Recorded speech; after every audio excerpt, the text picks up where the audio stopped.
Assalamualaikum warahmatullahi wabarakatuh. Selamat sore kawan-kawan buruh Indonesia. Sore ini tanggal 11 Februari 2020, kita akan mengulas update terkini perjuangan penolakan Omnibus Law RUU Cipta Lapangan Kerja yang sudah bergulir hampir lebih dari 2 bulan dan sampai hari ini belum muncul surpres atau surat Presiden Jokowi ke DPR RI. Kira-kira apa yang terjadi, dan mari kita berbincang mengulas tentang perkembangan RUU tersebut bersama Pak Arif Minardi. Selamat sore Pak Arif. Selamat sore. Sehat ya Pak ya? Alhamdulillah. Hidup buruh. Waalaikumsalam warahmatullahi wabarakatuh. Ada yang menarik hari ini Pak Arif, dan beredar SK nomor 121 Menko Equin ya, tentang tim koordinasi pembahasan dan konsultasi publik substansi ketenagakerjaan RUU tentang Cipta Kerja. Yang menarik Cipta Kerja, bukan lapangannya udah hilang. Apa gara-gara diplesetin oleh buruh cilaka Cipta Lapangan Kerja, kemudian ada revisi menjadi RUU tentang Cipta Kerja. Ini masih paling hangat nih, keluar tanggal 7 Februari hari Jumat yang lalu. Hari ini Pak Arif bersama kawan-kawan beberapa federasi ketemu KSP Pak Muldoko yang dijanjikan setelah kita aksi kemarin. Hasilnya seperti apa Pak? Ya, sebetulnya pertemuan-pertemuan ini rangkaian dari setelah sebelum demo ya, sebelum tanggal 27 itu kami Gekanas diterima oleh KSP Deputi 5 ya, dan kami sampaikan hal-hal yang berkaitan dengan Omnibus Law RUU Cipta Lapangan Kerja atau sekarang jadi Cipta Kerja.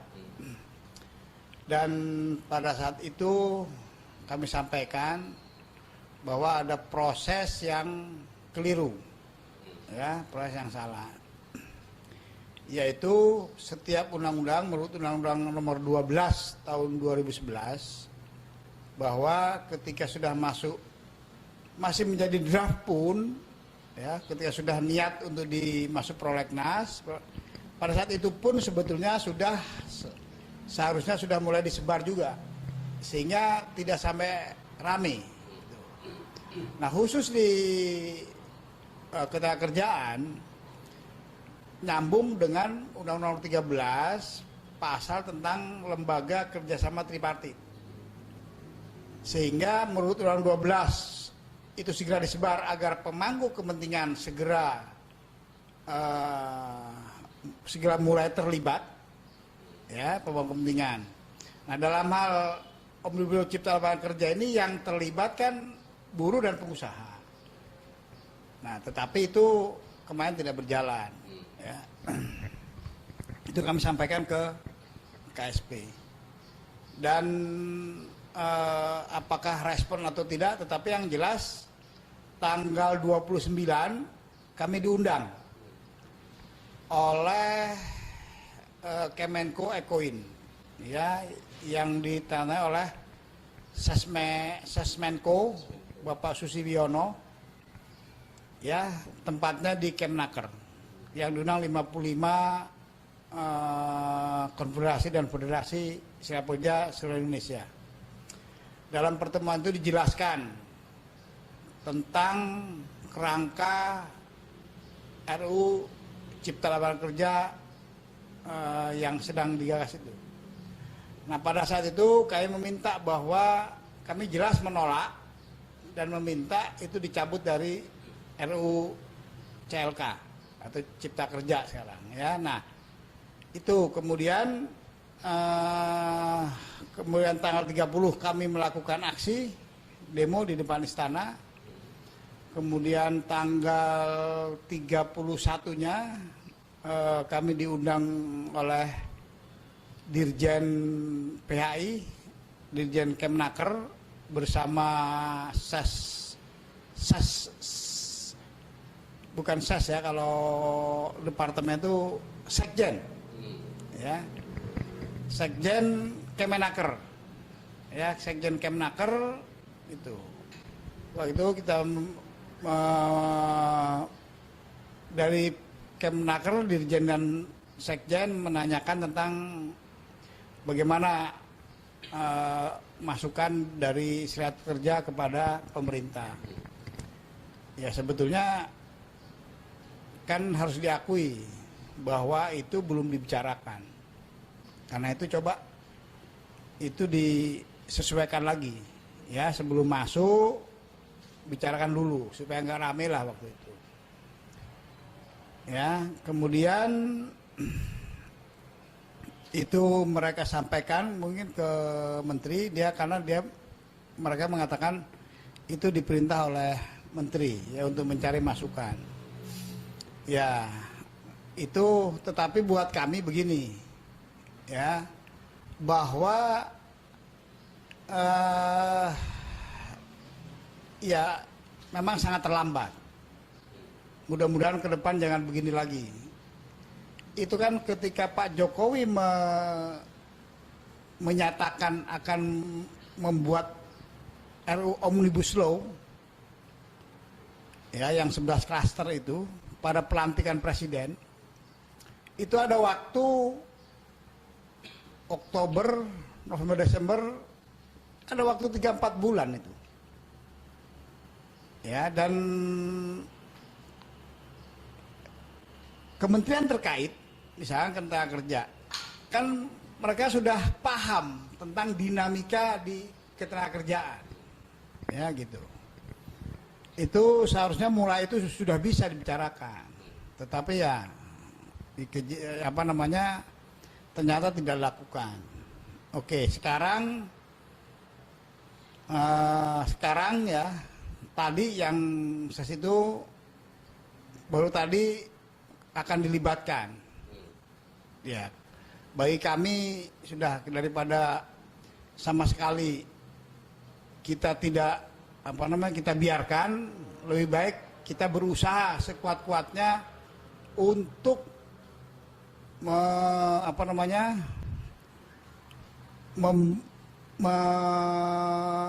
berargumentasi atau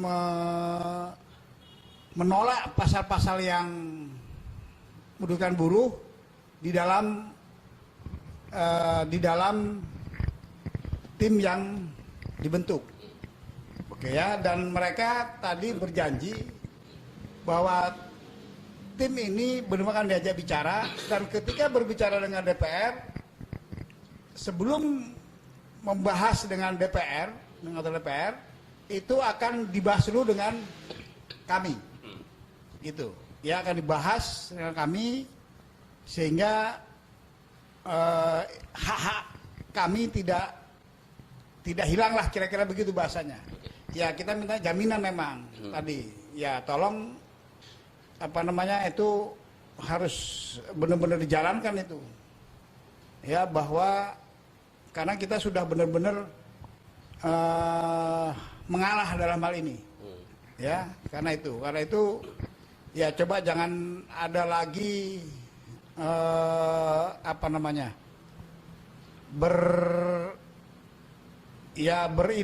bermanuver lah.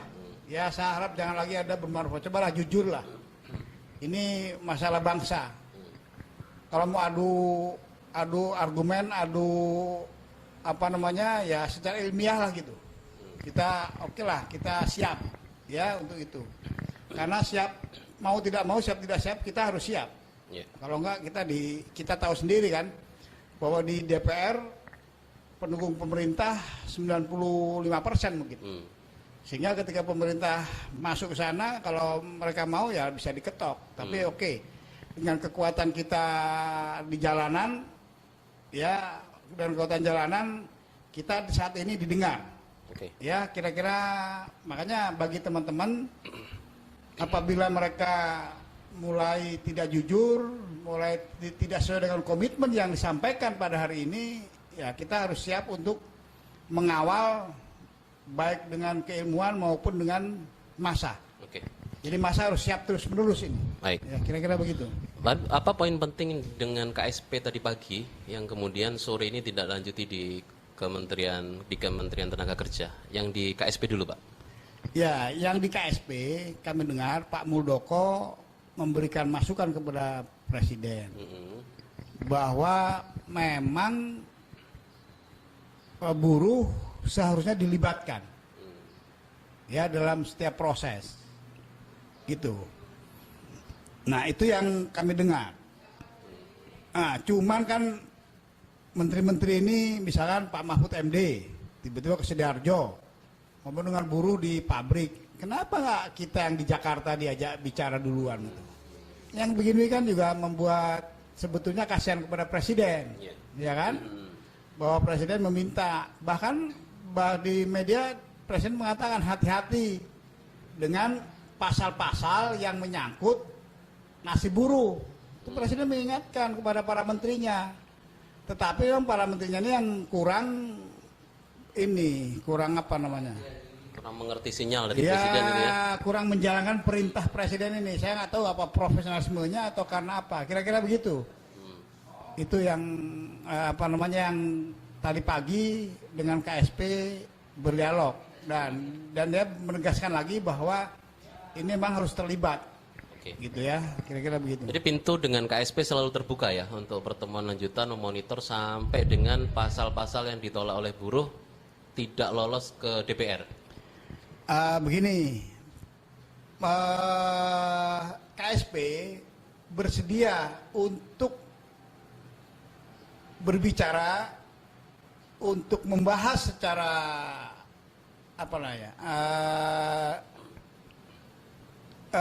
fokus diskusi grup lah. FGD gitu ya. FGD sama FGD ya, diskusi untuk mencari solusi yang win-win solution.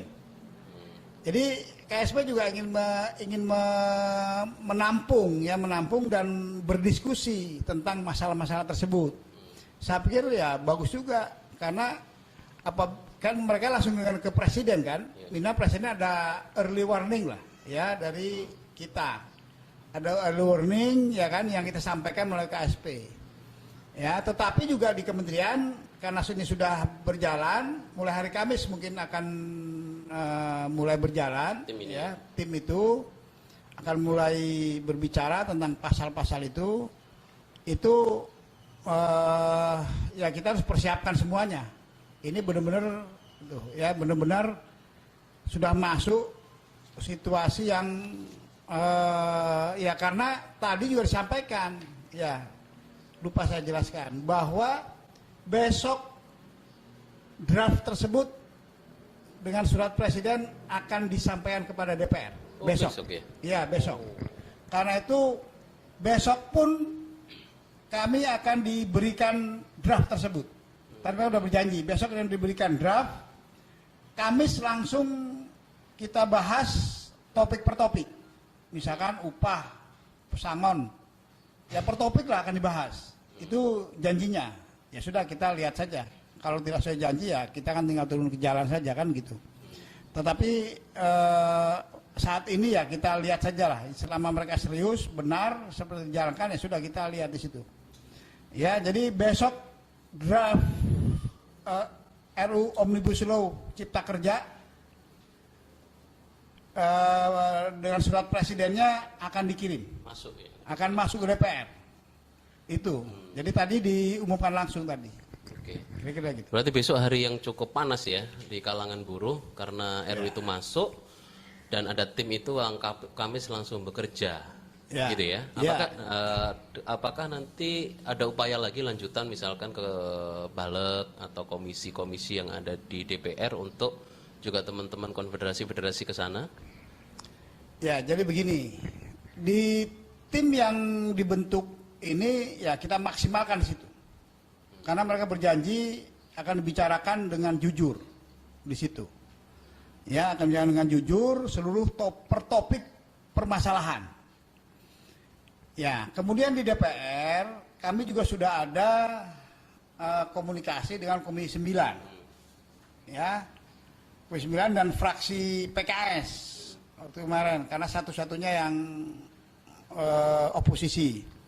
Nah, kami berharap dengan Komisi 9 sesuai dengan waktu itu kesepakatan bahwa akan dibentuk tim dari buruh khusus.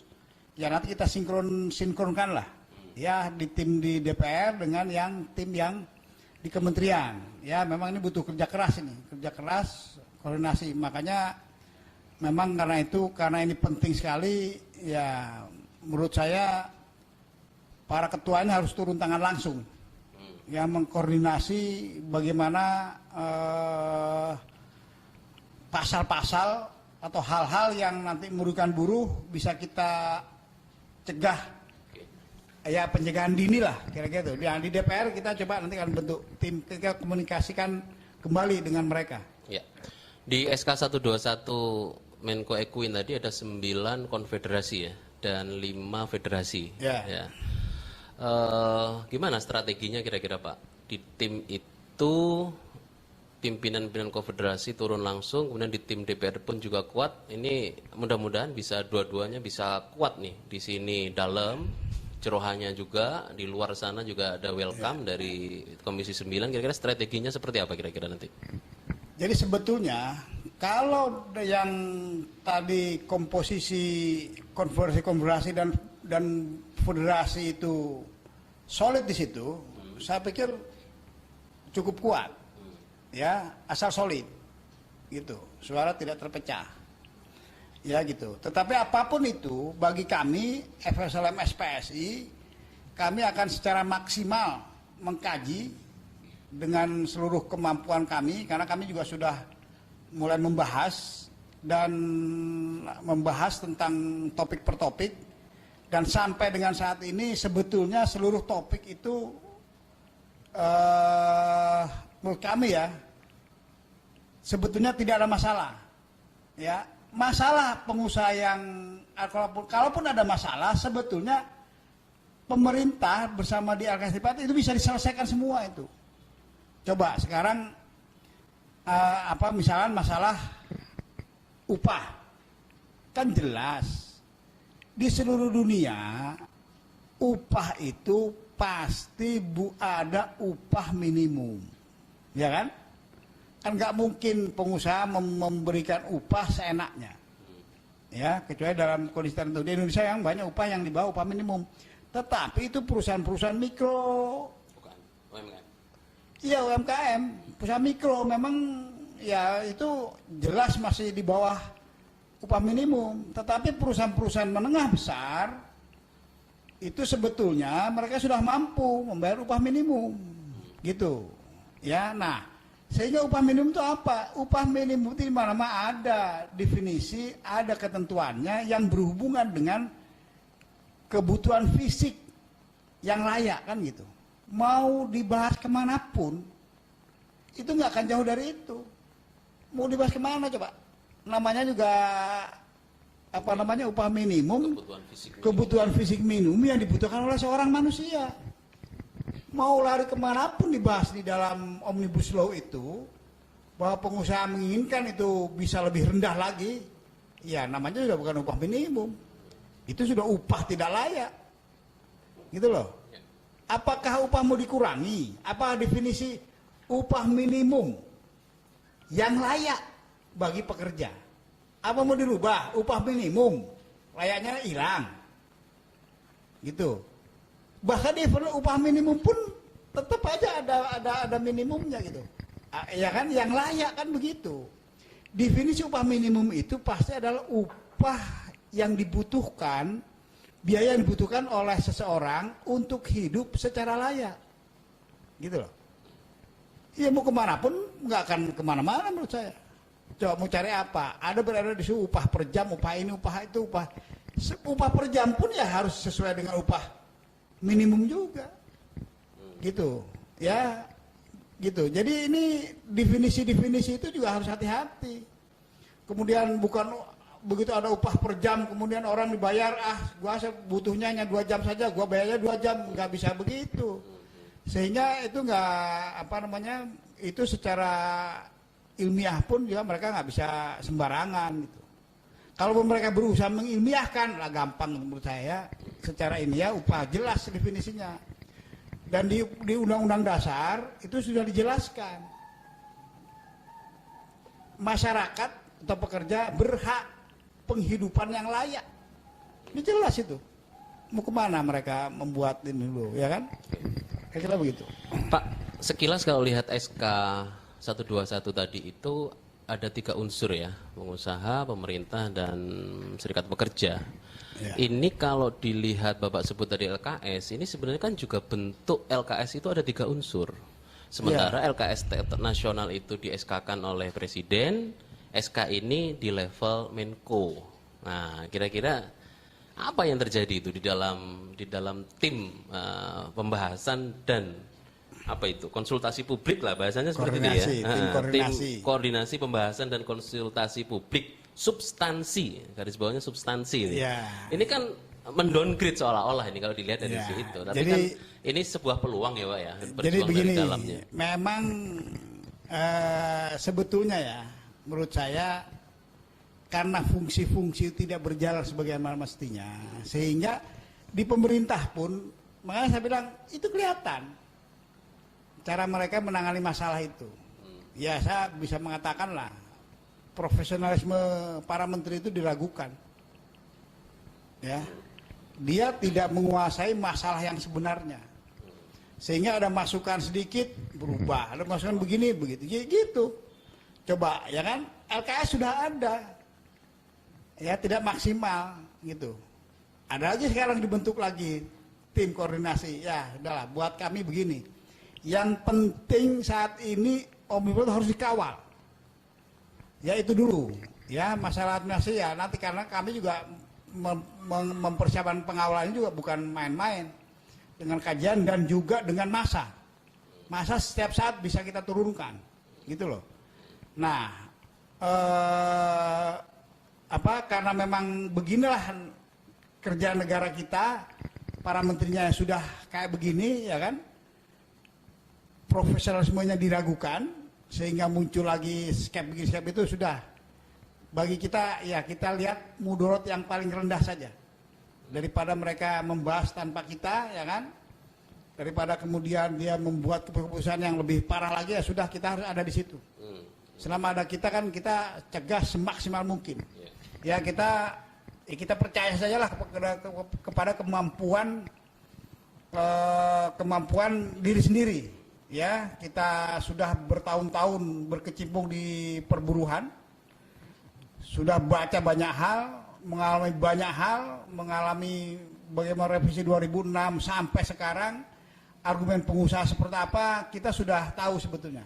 Nah, tinggal kita bagaimana di sana itu, tinggal bagaimana menyatukan tekad kita, ya, dan didukung oleh seluruh anggota atau seluruh buruh di Indonesia. Dan mereka ketika dukungan itu sangat kuat seperti sekarang ini, mereka juga nggak akan main-main. Ini kan hasil kita demo semua. Tidak ada satupun saat ini di Indonesia yang serikat pekerja mendukung RUU Cipta Kerja yang sedang digulirkan oleh pemerintah.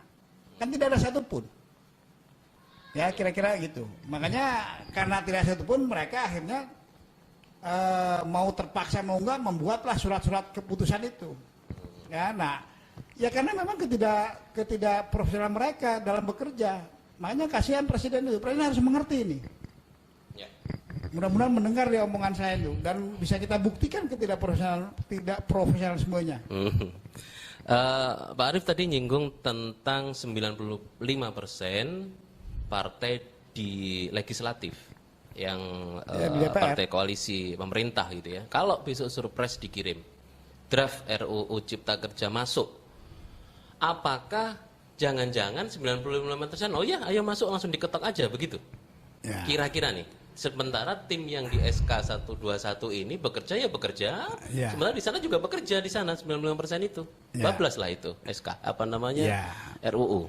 Itu yang kita khawatirkan memang.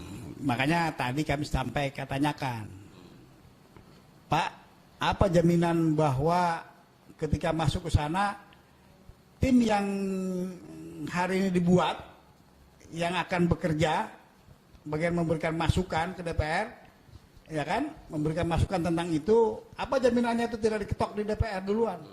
Buat apa kalau kita tiba-tiba di sana diketok, gitu? Ya mereka ya Pak. Itu proses DPR, kami tidak bisa mengontrol sepenuhnya. Tetapi yang bisa kami janjikan bahwa kami selalu akan bersama-sama dengan konfederasi dan federasi untuk mengawal pasal-pasal cipta kerja. Itu bahasa mereka. Ya sudah, kalau ketika seorang pemimpin negara mengatakan seperti itu, ya kan, dan itu kalau bahasa kami ya itu gentleman agreement, ya kan, jadi janji seorang laki-laki, janji seorang pemimpin, apalagi laki-laki, ya kita tidak lain ya kita lihat. Dan kita juga kalau mereka mencoba bermain-main dengan itu, ya kita akan turun ke jalan besar-besaran. Ya, kira-kira begitu. Bahwa anggota DPR juga kami berharap walaupun itu seluruh 95% koalisi pemerintah, mereka tetap anggota DPR. Ya, mereka tetap mewakili rakyat. Sehingga kalau mereka mengkhianati apa yang pemerintah janjikan kepada kami, ya kan, karena ada sesuatu kemudian diketok di sana, sementara pemerintah berjanji dengan kami akan membahas dulu, ya kan, membahas kemudian dibawa ke DPR baru dibicarakan, kemudian mereka mengkhianati, berarti mereka mengkhianati dengan sumpahnya sendiri, dan itu mereka menelikung pemerintahnya sendiri. Ya kita lihat saja, kalau sudah kayak begini kan juga repot lah, namanya kekuasaan, dia pegang seluruh tentara, pegang kekuatan negeri ini, kita hanya bisa bertarung dengan demo, ya kan, berusaha. Kalau janji mereka seperti itu ya tinggal kita lihat saja bahwa mereka memang kalau misalnya terjadi ya kita lihatlah orang-orang yang tidak punya komitmen, dan menurut saya bisa dikatakan ya tidak beradab lah, tidak berakhlak. Kalau berakhlak dia harus sejanji itu, dan anggota dewan pun harus mengikuti komitmen yang, masa pemerintahnya berkomitmen kepada kami terus DPR-nya kemudian membuat itu gitu ya. Kalau itu terjadi itu sudah sangat keterlaluan, tetapi kami yakin lah ya anggota DPR-nya juga saya pikir punya moral lah ya untuk tidak bermain-main dengan komitmen di awal. Ya kalau ada sesuatu tanda kutip ya itu mah ya semua bisa terjadi, tapi itu urusan Allah lah. Yang penting kita berusaha sekuat tenaga seperti yang mereka janjikan, begitu saja. Pak Arief ini kan juga pernah di Komisi 9 DPR RI ya, dan saat itu memang lagi seru-serunya penolakan revisi Undang-Undang 13, kemudian geber BUMN dan lain-lain. Waktu RDPU saat lalu cukup vokal dari PKS dan PDIP ya, Pak Ansori dan Bu Rika Ciptaning. Nah, apakah Bapak juga akan menggunakan hubungan kedekatan ini kepada teman-teman yang masih ada di Komisi 9 yang masih Bapak kenal, bahwa besok masuk dan akan mengintenskan janji mereka untuk membuat tim itu dan memastikan supaya Komisi 9 juga seperti saat lalu berpihak kepada buruh? Ya, otomatis kita akan mencoba memaksimalkan komunikasi dengan anggota DPR, terutama yang mereka jelas-jelas mengatakan, ya kalau dari PKS kan memang oposisi, tetapi dari PDIP pun Ibu Rika Ciptaning itu dengan lantang mengatakan, saya akan menolak seluruh pasal yang merugikan buruh. Itu lantang itu, Bu Rika, ya. Ya, kita akan coba.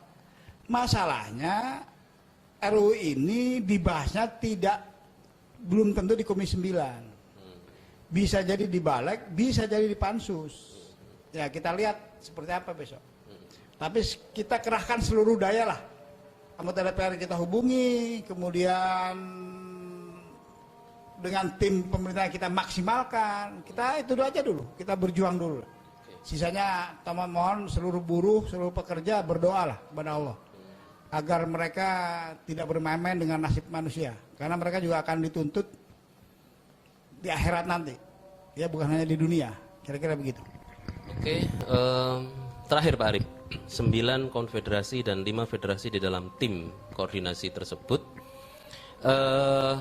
mudah-mudahan ini jalan baik ya untuk menguatkan bersatunya kembali buruh yang berbeda bendera dan kepentingan karena ada kesamaan menolak Omnibus Law Cipta Kerja, terutama klaster 3 ketenaga kerjaan. Nah, mudah-mudahan semuanya sama nih, mudah-mudahan semuanya sama. Sampai sekarang karena tidak ada juga yang menyatakan mendukung gitu. Nah, bagaimana kira-kira hari-hari ke depan ini? Pak Jokowi minta 100 hari jadi prestasi buat DPR kalau ini sampai tembus ini. Dahlan Iskan juga bilang begitu. Ini luar biasa, belum pernah ada presiden buat omnibus law. Ya, ya pasti hari-hari sibuk. Ya, pasti itu. Karena kita juga tidak main-main. Ini kan amanah sekian juta orang juga kan, sekian juta anggota. Ya, yang apa namanya, yang perlindungannya menurut saya sedang dipertaruhkan, ya seolah-olah buruh ini bermasalah bagi investor, gitu. Padahal itu bukan masalah. Gitu. Nah makanya nanti kita buktikan dalam pertemuan-pertemuan di sana bahwa buruh bukan masalah utama, seperti yang selama ini juga sudah para ekonom sudah menyatakan itu, gitu. Yang masalah utama adalah ya birokrasi yang birokrasi perizinan dan lain-lain, itu yang sebetulnya yang masalah itu daya beli itu ya, bukan masalah upah buruh. Bagaimana mungkin undang-undang yang ada undang-undang baru kemudian nasib buruh seluruh haknya degradasi jadi turun. Nah ini aneh sebetulnya. Kalau sampai terjadi itu aneh itu. Satu negara ya. Ini jangan sampai pemerintahan Pak Jokowi ini tercatat dia membuat satu undang-undang di mana undang-undang itu bisa lebih jelek dari undang-undang sebelumnya untuk kesejahteraan buruh. Ya, itu pemerintah ini harus berhitung dengan itu. Kira-kira itu. Tetapi ya sudahlah, kita coba semaksimal mungkin kita sampaikan nanti dalam argumen-argumen pertemuan di tim. Oke. Dan di DPR. Untuk mempertegas Pak, apakah jika klaster 3 ketenagakerjaan dikeluarkan dari RUU Cipta Kerja ini, buruh merasa oke, nggak apa-apa RUU ini masuk ke DPR dan diketok, ataukah masih utuh menolak RUU Cipta Kerja ini? Sebetulnya begini, kami itu menolak pasal-pasal tentang perlindungan pekerja dimasukkan dalam RUU Omnibus Law Cipta Kerja ini. Kami menolak dengan keras dan kami melakukan demo. Itu sebagai bukti-bukti selama ini penolakan kami mulai dari 2006 pakai DPR roboh 2000 sampai kemarin demo tanggal 30 itu. Kita serius menolak ini. Tetapi kan ketika pemerintah menghendaki mengirim itu juga, ya kita juga ya sudah bertarungnya beda lagi kan gitu. Ya itu yang ya kita coba berusaha secara konstitusi bagaimana mempertahankan itu, kira-kira gitu. Ya menolak dengan memberikan argumentasi pemahaman yang jelas, kira-kira gitu. Dan itu sudah banyak lah kita punya. Oke. Terima kasih Pak Arif, dan himbauan buat teman-teman buruh di Indonesia, hari-hari depan adalah hari-hari melelahkan. Di hari ini himbauan dari federasi kita ya, pada kawan-kawan buruh. Kita harus siap-siap. Kita bisa demo berhari-hari nanti di DPR. Ya, setiap rapat di DPR, rapat membahas RUU ini, kita harus hadir di situ. Ya, apa yang diperlukan dengan masa. Pokoknya masa harus siap itu. Ya, entah bergantian, bergelombang itu. Kalau diperlukan dengan masa, kalau tidak ya, kalau mereka punya benar ya sudah, kita nggak perlu dengan masa. Tapi kalau kelihatan ada naga-naganya kemuncurigaan ya kita harus dengan masa, kita kerahkan masa. Karena itu seluruh anggota, seluruh buruh harus siap untuk melakukan aksi. Ya, aksi massal. Begitu harapan kita. Supaya mereka tidak bermain-main dengan nasib manusia. Baik, terima kasih Pak Arif atas penjelasannya, dan kawan-kawan buruh Indonesia. Hari ini sudah cukup jelas apa yang menjadi tanda tanya beberapa minggu ini, bahwa surprise ya, surat presiden bukan surprise. besok akan meluncur ke DPR bersama draft RUU Cipta Kerja, bukan lagi Cipta Lapangan Kerja. Dan saat itulah genderang pengawalan dan kalau perlu genderang perang sudah dimulai dengan jelas. Dan untuk itu mari kita bersatu, terutama kawan-kawan yang masuk di tim itu dan juga semua elemen yang ada di negeri ini untuk mengawal kesejahteraan buruh agar lebih meningkat dan juga perlindungannya semakin kuat. Sampai di sini ulasan terbaru pengawalan RUU Omnibus Law Cipta Kerja tanggal 11 Februari 2020. Selamat sore, hidup buruh. Hidup buruh.